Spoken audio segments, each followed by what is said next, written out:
जी के जलवा घरे घर बाटे हो।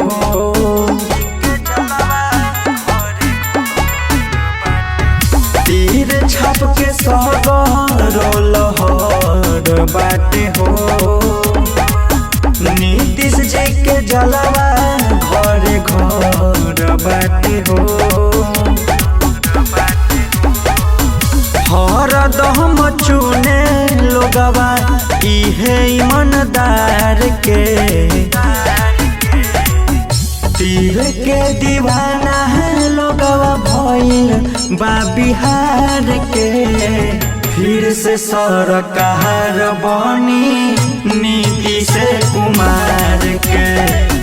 फिर से सरकार बनी नीतीश कुमार के।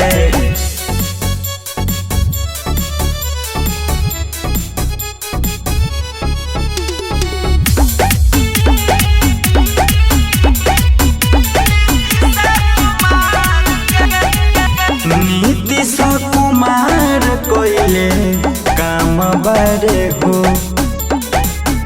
एही से लोगवा जप नाम बड़े हो। सभे आइया जाइए भाई हो, नहीं नीतीश कुमार बन पाई हो।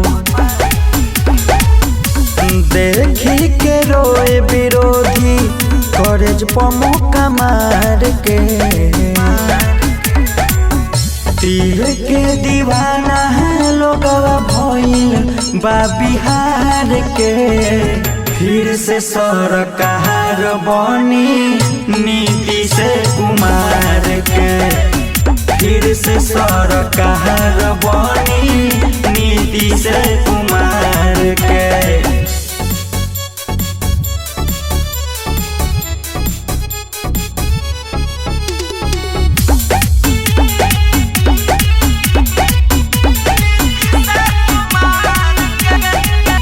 सगरो विकास के बयार बहे हो।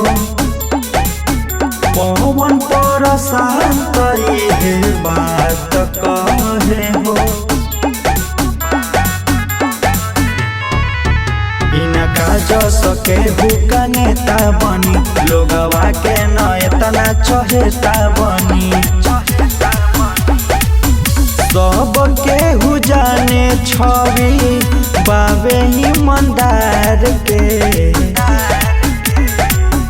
तीर के दीवाना है लोगवा भइल बा बिहार के। फिर से सरकार बनी नीतीश कुमार